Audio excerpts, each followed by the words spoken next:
आज का मुकाबला केकेआर और हैदराबाद के बीच है। हैदराबाद अगर बात करें तो पहले दो मुकाबले हारने के बाद आखिरी दो मुकाबले जीत कर आ रही है और सीएसके को पहला मुकाबला और गुजरात टाइटंस जो लगातार इस सीजन अच्छा कर रही है उनको हरा कर आ रहे हैं। जो उनका दूसरा मैच था लखनऊ के खिलाफ, मुझे लगता है जीत के करीब थे। आखिरी 3 ओवरों में मैच अपने हाथ से उन्होंने गंवाया, लेकिन केकेआर क्या करेगी। केकेआर पिछला मैच दिल्ली के सामने बड़े अंतराल से हार कर आ रही है, क्योंकि इस टूर्नामेंट में 3 टीमें हैं। एक है गुजरात टाइटंस, दूसरी है राजस्थान और तीसरी टीम की गेंदबाजी यूनिट है जो मजबूत बताई जाती है। उस लिहाज से अगर देखें तो पिछले मैच में खासम खा पिटाई हुई है केकेआर की बॉलरों की। पैट कमिंस की अच्छी खासी पिटाई हुई है, तो रसिक सलाम जो उतने ओवर आपने डलाए नहीं हैं। वरुण मुझे लगता है उतने अच्छे नहीं दिख रहे हैं जितने अगर देखें पिछले सेशन दिख रहे थे। जब उनका वर्ल्ड कप T20 के वर्ल्ड कप में उनका सिलेक्शन हुआ तो उस समय मुझे लगता थोड़ा अच्छा कर रहे थे। अब केकेआर करेगी क्या? केकेआर की सबसे बड़ा सिरदर्द है उनके ओपनर।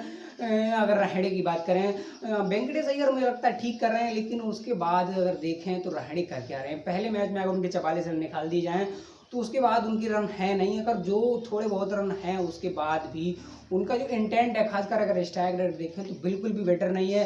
तो फिर रहाणे का मसला है जो केकेआर को सुलझाना होगा। केकेआर कर क्या सकती है? देखिए आपके पास अगर देखें तो फिर आप नीतीश राणा अवेलेबल हैं, तो उनको टॉप ऑर्डर वेंकटेश अय्यर के साथ ओपनिंग कराइए और रहाणे को बाहर भेजिए।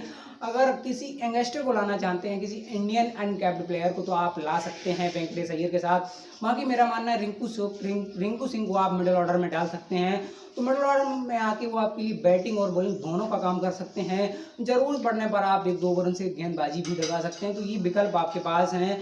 बाकी बदलाव की गुंजाइश केकेआर की तरफ से नहीं है। केकेआर एक मजबूत टीम है, खासकर बैटिंग ऑर्डर में अगर बात करें वेंकटेश अय्यर हैं, रहाणे अच्छा नहीं कर रहे हैं, श्रेयस अय्यर है। पिछले मैच में हमने अच्छी पारी उनके बैट से देखी। सैम बिलिंग्स हैं, वो भी अच्छा इंटेंट दिखा रहे हैं। नीतीश राणा थोड़ा मुझे लगता है हल्की सी हर बार जल्दबाजी में रहते हैं। अंद्रे रसेल हैं, पैट कमिंस पिछले मैच में जल्दी आउट हुए। तो नरेंद्र तक अच्छी खासी आपकी बैटिंग है, उसके बाद आपकी नीचे बॉलिंग है और जरूरत पड़ने पर उमेश यादव भी 2-4 हिटें आपके लिए लगा कर दे सकते हैं। तो खासम खा अगर देखें तो टीम अच्छी है, बैटिंग लाइनअप अच्छा है, लेकिन रहाणे मसला है।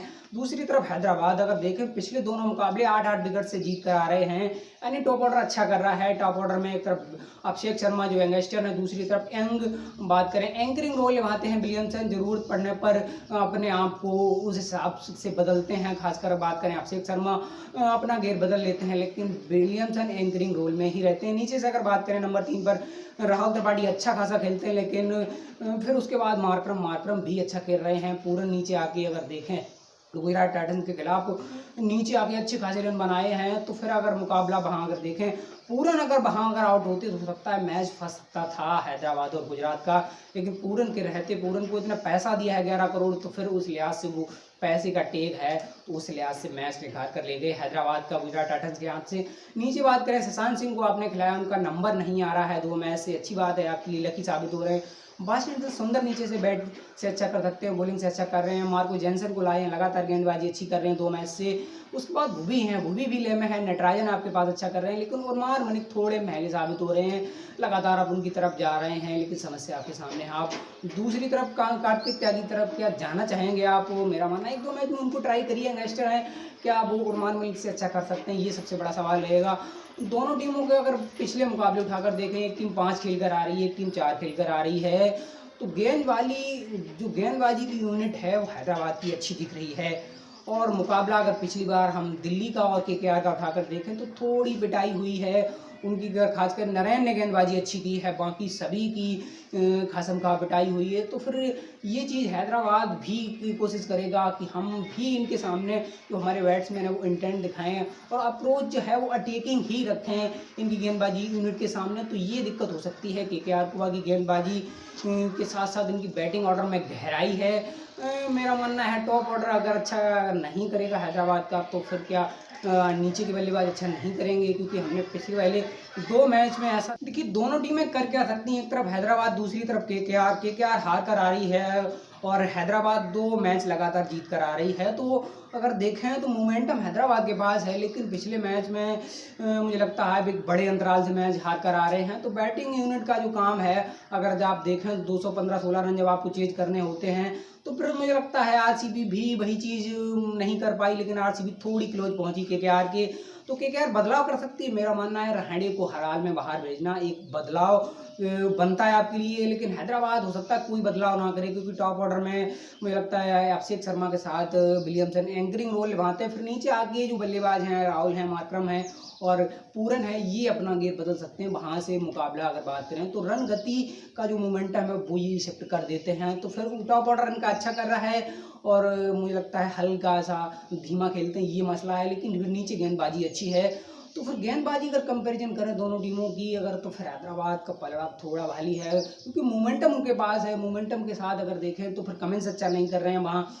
उमेश अगर बात करें तो 3-4 मैच में शुरुआत में विकेट दिलाई, लेकिन 2 मैच से ऐसा करने में नाकाम है। तो फिर गेंदबाजी यूनिट हैदराबाद की हल्की सी आगे है। फिर अगर मिडल ऑर्डर देखें तो मिडल ऑर्डर में पड़ा केकेआर का भारी, क्योंकि वहाँ श्रेयस अय्यर हैं, सैम बिलिंग्स हैं और सबसे बड़े नाम है आंद्रे रसेल। उसके बाद नीचे से अगर जो काम है वो फिर पैट कमिंस कर सकते हैं मुंबई के खिलाफ, सबने देखा। टॉप ऑर्डर में मैं मानता हूँ अगर मुकाबला देखिए, एक तरफ अगर श्रेयस अय्यर हैं तो वो श्रेयस अय्यर टॉप ऑर्डर में है, और उसके बाद रहाणे अगर जिस टीम की टॉप ऑर्डर में है वो लगातार अच्छा नहीं कर रहे हैं। अगर रहाणे का बदलाव करते हैं टॉप ऑर्डर में तो फिर मुकाबला आप टॉप ऑर्डर में भी हैदराबाद से जीत सकते हैं, क्योंकि एक तरफ अभिषेक शर्मा, दूसरी तरफ Williamson top world class player हैं। तो फिर वेंकटेश अय्यर हैं, यंग अच्छा कर रहे हैं, पिछले सीजन बहुत अच्छा किया, इस सीजन उतना प्रभावित अभी नहीं कर पाए। लेकिन टॉप ऑर्डर में रहाणे की बहुत बड़ी दिक्कत आपके सामने है, तो रहाणे का बदलाव बनता है। बाकी कौन मुकाबला जीत सकता है, क्योंकि टॉप ऑर्डर में अगर रहाणे को आप नहीं खिलाते हैं, किसी यंगस्टर को लाते हैं, भले वो अच्छा ना करे लेकिन वो लगातार फ्लॉप अगर नहीं रह सकता है। तो ये मेरा मानना है।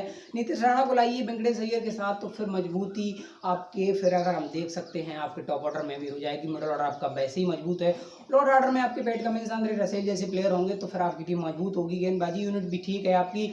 तो मेरा मानना है हैदराबाद के मुकाबले गेंदबाजी थोड़ी आपकी कमज़ोर है, लेकिन आप मोमेंटम ले सकते हैं, आप टूर्नामेंट में अच्छा कर सकते हैं। तो आज के मैच में केकेआर हो सकता है हम जीतते देखें, हैदराबाद भी जीत सकती है। लेकिन अगर देखें टॉप ऑर्डर थोड़ा अगर बिखरा तो फिर नीचे के जो प्लेयर हैं फिर वो रिदम खो देते हैं, वहाँ से फिर मोमेंटम हैदराबाद नहीं पा पाता, लगातार विकेट का जो सिलसिला है वो गिरता रहता है। ये चीज़ हैदराबाद में थोड़ी सी है। लेकिन केकेआर का अगर एक प्लेयर ही चला तो फिर वो अकेले वहाँ तक आपको पहुँचा सकता है, ऐसा मेरा मानना है। केकेआर मजबूत है आज के मैच में और वापसी कर सकती है, अपना चौथा मुकाबला जीत सकती है 6ठे मैच में। तो आई होप केकेआर आज जीते।